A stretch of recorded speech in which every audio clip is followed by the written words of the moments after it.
வணக்கம் சுவாமிஜி. வணக்கம் ஐயா. சுவாமிஜி, சமயம் வகுப்பு அப்படின்னு ஒரு விஷயம் இருந்தா ஒரு மனிதனை பக்குவப்படுத்தும் அப்படின்னு சொல்லுவாங்க. இப்ப உங்கள்கிட்ட நான் என்ன கேட்க போறேன்னா, இப்போ உள்ள ஸ்கூல்ல மற்றும் இந்த தமிழ் ஸ்கூல்ல இந்த சமய வகுப்புலாம் தேவையா? எல்லா ஸ்கூல்லையுமே நமக்கு சமய வகுப்பு கண்டிப்பாக தேவை. ஆனால் முக்கியமாக நம்மளுடைய தமிழ் பள்ளிகளில் கண்டிப்பாக இந்த ஆன்மீக பாடம், சமய பாடம் அப்படின்றது ஒரு பாடமாகவே, அதாவது பாடத்தில் ஒரு அங்கமாகவே சேர்க்கப்படணும் அப்படின்னு ரொம்ப நாள் எல்லாருமே பேசிக்கிட்டு இருக்கோம். நிறைய ஸ்கூலில் நடத்துகிறாங்க. ஆனால் எல்லா ஸ்கூல்லையுமே இது நடத்தியே ஆகணும், நம்மளோட ஃப்யூச்சர் ஜெனரேஷனை காப்பாற்றுறதுக்காக. ஓகே சுவாமிஜி, இப்போ இந்த சமயம் வகுப்பு நடத்துறதுனால அந்த ஸ்டூடெண்ட்ஸ்க்கு என்ன புண்ணியம் கிடைக்கும், என்ன ஒரு பெனிஃபிட்ஸ் கிடைக்க போகுது? சமய பாடம் அப்படின்னு சொல்லக்கூடியது முதல்ல இந்த நம்ம முதல்ல இப்போ ஆரம்பிக்கும் போதே நிறைய க்ரைம் பற்றியெல்லாம் பேசியிருக்கோம். இந்த க்ரைம் எப்போ நடக்கும் அப்படின்னா, நம்மளோட மனநிலை ஒரு நிலை இல்லை, நமக்கு தேவையான ஒரு ஒரு நம்மளுக்கு தேவையான ஒரு விஷயம் நடக்கலை அப்படின்ற போது தான் இந்த க்ரைம்ஸ் நடக்கும். இல்லைன்னா அவங்களுக்கு சரியான ஞானம் இல்லை அப்படின்றது தான். சரியான ஞானம் அப்படின்னு சொல்லக்கூடியது இறைவன் ஒருத்தன் இருக்கான், அவன் எல்லாருக்குள்ளேயும் இருக்கான் அப்படின்றது அந்த ஸ்டூடெண்ட் உணர வைத்து விட்டோம் என்றால், நான் தப்பு பண்ணும்போது இறைவன் கண்டிப்பான், நான் சரியாக இருக்கணும், மற்றவங்களை அன்போடு பார்த்து கொள்ளணும். ஏன்னா மதம் அப்படின்னு சொல்கிறது வெறும் நம்மளுடைய சமயம் அப்படின்னு சொல்லக்கூடியது வெறும் பூஜை புனஸ்காரங்கள் மட்டும் இல்லை. ஓகே, நம்மளுடைய மாரல் வேல்யூ எல்லாமே இருக்குது. எப்படி கொடுக்கணுன்ற அளவுக்கு வேதம் சொல்லி கொடுத்து, ஸ்ரத்தையா தேயம், அஸ்ரத்தையா அதேயம், பியா தேயம், ஸ்ரீயா தேயம் அப்படின்னு சொல்லி அழகா எப்படி கொடுக்கணும், ஸ்ரத்தையாக கொடுக்கணும். என்ன கொடுக்குறோமோ அதை அஸ்ரத்தையோட கொடுக்கக்கூடாது, அஸ்ரத்தை இல்லாமல் கவனம் இல்லாமல் கொடுக்கக்கூடாது. அதே மாதிரி நான் 10,000 வெள்ளி கொடுத்துருக்கேன்னா 10,000 வெள்ளி கொடுத்துருக்கேன், 10 வெள்ளி கொடுத்துருக்கேன், 10 வெள்ளிக்கு ஒரு ஆளுக்கு சாப்பாடு வாங்கி கொடுத்துட்டு எல்லா இடத்துலையும் போய் சொல்கிறது, நான் சாப்பாடு வாங்கி கொடுத்தேன் சார், நான் சாப்பாடு வாங்கி கொடுத்தேன்.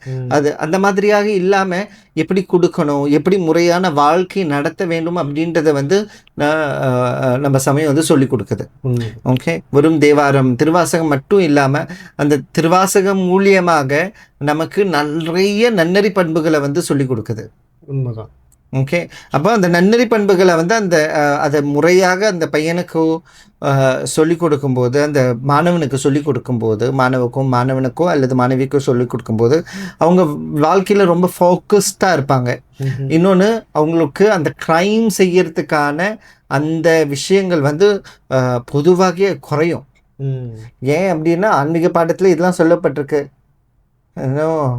ஓதாமல் ஒருவரையும் ஒரு நாளும் இருக்க வேண்டாம், ஒருவரும் பல, தமிழோட சேர்ந்து தான் இதெல்லாம் சொல்லி கொடுத்துருக்காங்க. அவையார் எப்படி விநாயகர் அகவல் ஸ்பிரிச்சுவல்ல பாடியிருக்காங்க, அதே மாதிரி அதே அவையார் நமக்கு ஓதாமல் ஒரு நாளும் இருக்க வேண்டாம், ஒருவரையும் பொல்லாங்கு சொல்ல வேண்டாம் அப்படின்னு சொல்லியிருக்காங்க. ஸோ இந்த மாதிரியான குவாலிட்டிஸை அவங்கக்குள்ளே பதிக்கும் போது அந்த மாணவன் வளர வளர ஒரு நல்ல மாணவனாக, நல்ல மாணவியாக, ரொம்ப ஃபோக்கஸ்டான மாணவனாக அவனால் ஒரு பக்குவமான நிலைக்கு அவனை கொண்டு போகும்.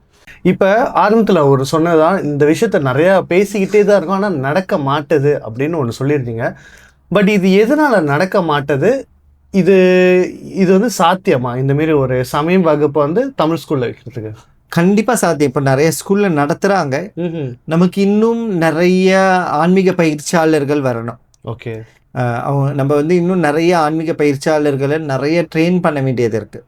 இப்படி ட்ரெயின் பண்ணும்போது என்ன ஆகும் அப்படின்னு சொன்னோம்னா, அவங்க போய் நிறைய படிக்க முடியும். நம்மளுக்கு ஆசிரியர்களோட பற்றாக்குறை இருக்குது. அதே மாதிரி நிறைய தமிழ் பள்ளிகளில் இதுக்கு ஒத்துழைப்பும் கொடுக்க மாட்டாங்க. நிறைய தமிழ் பள்ளிகள் எப்படி கொடுக்குறாங்களோ, நிறைய தமிழ் பள்ளிகள் இதுக்கு ஒத்துழைப்பும் கொடுக்கறாத தமிழ் பள்ளிகளுமே இருக்கின்றது. ஸோ நமக்கு நல்ல ட்ரெயின் பண்ண சமயவாதிகள் போய் சொல்லி கொடுக்கறதுக்கு, ஏன்னா மாணவர்களுக்கு கொடுக்கும்போது அவங்க ஒன்றும் குவாலிஃபைட்டாக இருக்கணும். அந்த மாணவனுக்கு புரிகிற மாதிரி அவங்க எடுக்கணும். புரியுது. திருப்பியும் எடுத்துட்டு அப்படின்னு சொன்னால் அந்த மாணவனுக்கு கொஞ்சம் நல்ல இன்ட்ரெஸ்ட் போயிடும். அவனுக்கு இன்ட்ரெஸ்டிங்காக நிறைய கதைகள், அவனுக்கு வந்து நம்மளுடைய பெரியவர்கள் எப்படி இந்த சனாதனத்தை காப்பாற்றினாங்க, கீதையில் என்ன சொல்லப்பட்டிருக்கு, இந்த மாதிரி விஷயங்கள் அவனுக்கு இன்ட்ரெஸ்டிங்காக சொல்லும்போது அவனுமே அதை படிச்சுக்குவான். ஒரு சில பேரண்ட்ஸ் என்ன நினைக்கிறாங்கன்னா, இந்த ஸ்பிரிச்சுவல் லைஃப்லயோ ஜேர்னிலயோ போனா அவங்க வந்து காவி உடுத்திடுவாங்க, அதாவது பிரம்மச்சாரியம் எடுத்துருவாங்க, கல்யாணம் பண்ண மாட்டாங்க, இந்த மாதிரி கோயில்னு சுற்றுவாங்க அப்படின்னு இருக்காது சொல்கிறவங்க சில பேர் இருக்காங்க, நிறைய பேர் இருக்காங்க வச்சுக்கோங்க. ஸோ இவங்கெல்லாம் வந்து எதனால அந்த மாதிரி நினைக்கிறாங்க? ஒரு விஷயம் என்னன்னா, ஸ்பிரிச்சுவலுக்கு வந்து காவி வந்து தேவை இல்லை. ஓகே, ஸ்பிரிச்சுவலாக நான் எப்பயுமே எனக்குமே நம்ம ஆசிரமத்துக்கு வர்ற ஸ்டூடெண்ட்ஸோட அம்மா அப்பாவுமே அதை யோசிக்கிறது உண்டு. இவர் ஒரு சாமியார், இருக்கிற பையன்கள் எல்லாத்தையுமே சாமியாக ஆக்கிடுவார் அப்படியெல்லாம் பயப்படுறது உண்டு. ஆனால் உண்மை என்ன அப்படின்னு சொன்னால், அவங்க காவி போடணும் அப்படின்னு அவங்க அந்த ஸ்பிரிச்சுவலுக்குள்ளே போயிட்டாங்க அப்படின்னு சொன்னால் யார் நினைத்தாலுமே அது தடுக்க முடியாது. அது அவங்களுக்கு, ஏன்னா இது ஜென்மாந்திரமாக வந்து அவங்களுக்கு அந்த புண்ணியம் இருந்தால் மட்டும்தான் நடக்கும். அதே மாதிரி அவங்க கண்டிப்பாக காவி எடுக்கணும்னு அவசியமே இல்லை. அவங்க ஆன்மீக வாழ்க்கை வாழ்கிறாங்க, பூஜை பண்ணுறாங்க, நல்ல வாழ்க்கை வாழ்கிறதுக்கு ஆன்மீகம் வந்து ரொம்ப ஹெல்ப்ஃபுல்லாக இருக்கும். அதுக்காக அவங்க கல்யாணம் பண்ணாமல் போயிடுவாங்க, அவங்க வாழ்க்கை கெட்டு போயிடும், அவங்களுக்கு துணை இல்லாமல் போயிடும், அப்படியெல்லாம் ஒன்றுமே கிடையாது. ஆன்மீக வாழ்க்கை அப்படின்றது குடும்பத்தில் இருந்தும் இது பண்ணலாம். நம்மளோட 63 நாயன்மார்கள் நிறைய பேர் கல்யாணம் பண்ணவங்க தான், 12 ஆழ்வார்கள்ல கல்யாணம் பண்ணவங்க தான், அபிராமி பட்டருமே கல்யாணம் பண்ணவர் தான். இப்படி நம்மளே கல்யாணம் பண்ண ஆசைப்பட்டதுக்காக தான் ஆன்மீகவாதியாகவே ஆனாங்க.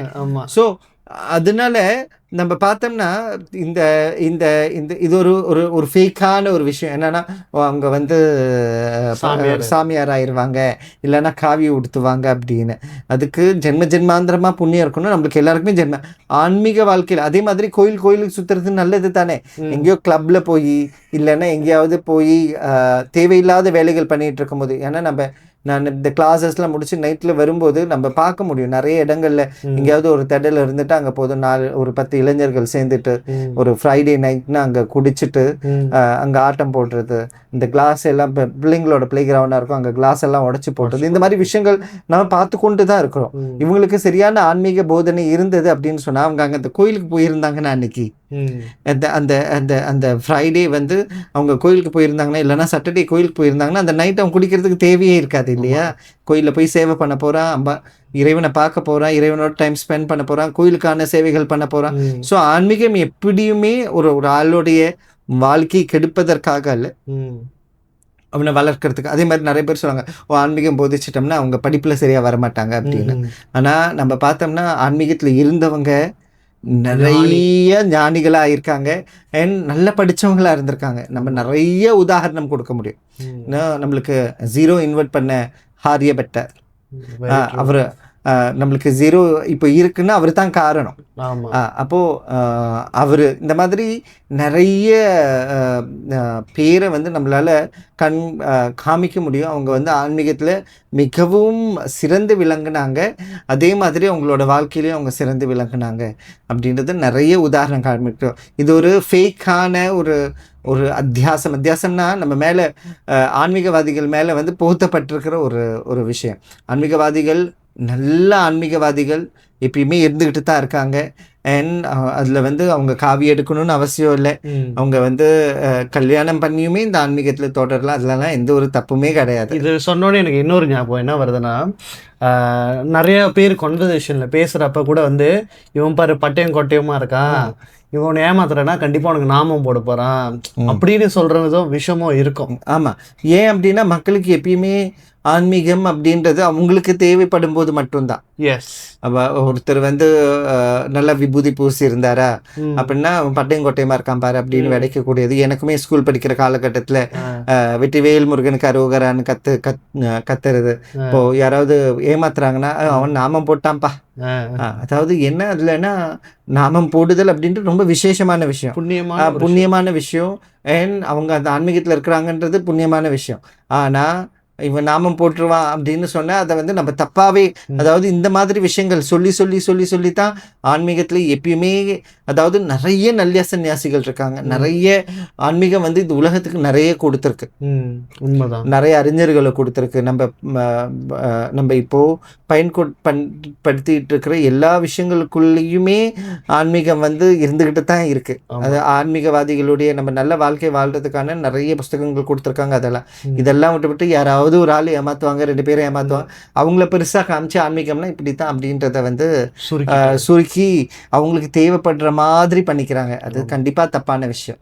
பேசின விஷயத்துக்கே வருவோம் சுவாமிஜி. இந்த ஸ்கூல்ல வந்து இம்ப்ளிமெண்ட் பண்றாங்கன்னு வச்சுக்கோங்களேன், இதுக்காகவே டீச்சர்ஸும் பேரண்ட்ஸும் ஸ்டூடெண்ட்ஸோட பேரண்ட்ஸும் சப்போர்ட் பண்ணுவாங்களா? நிறைய ஸ்கூல்ல நம்ம முதல்ல சொன்ன மாதிரி நிறைய பண்ணிட்டு இருக்காங்க. இன்னும் இது நிறைய வளரணும். இப்போ இருக்கிற வளர்ச்சி வந்து அது போதாது, பத்தல. எல்லா ஸ்கூல்லையுமே இது வரணும்.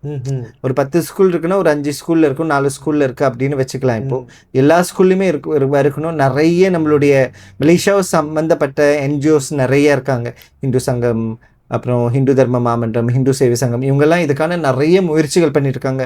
அதுக்கான சிலிபஸ்லாம் போட்டிருக்காங்க. இதுக்கு ஒரு தனி குழு அமைச்சு எப்படி இந்த சிலிபஸ் பண்ணணும், அதுக்கான ட்ரைனிங் இருக்குது. அந்த மாதிரி நிறைய பண்ணிட்டு இருக்காங்க. இது எல்லா இடங்கள்லையும் இது நடந்தே ஆகணும். இது ஸ்கூலில் மட்டும் இல்லாமல் எல்லா கோயில்கள்லையுமே இது சமய வகுப்புக்குன்னு ஒரு அரை நாள் வகுத்து பிள்ளைகள், இளைஞர்கள், பேரண்ட்ஸுக்கு அப்படின்னு சொல்லி அவங்களுக்கு இந்த ஆன்மீக வகுப்பு, சமய வகுப்பு கண்டிப்பாக சொல்லி கொடுத்தே ஆகணும். நம்ம வீட்டில் உள்ள பிள்ளைங்களுக்கு நம்ம சமய வகுப்பை வீட்டிலேயே சொல்லி கொடுக்க வேண்டியது தான். இதுதான் நம்மளோட முதல் கட்டம், ஸ்டெப்ஸே. ஸோ இதை நம்ம பண்ணணும்னா இன்னும் பல நல்ல விஷயங்கள் வந்து நம்ம மக்கள்கிட்ட நம்ம எதிர்பார்க்கலாம். இன்னும் பல நல்ல காணொளிகளுடன் உங்களிடமிருந்து நான் விடைபெறுவது நான் தீபன் தனிகாஜலம் மற்றும் பிரம்மச்சாரி சுஜித் சைத்தன்யா. நன்றி, வணக்கம்.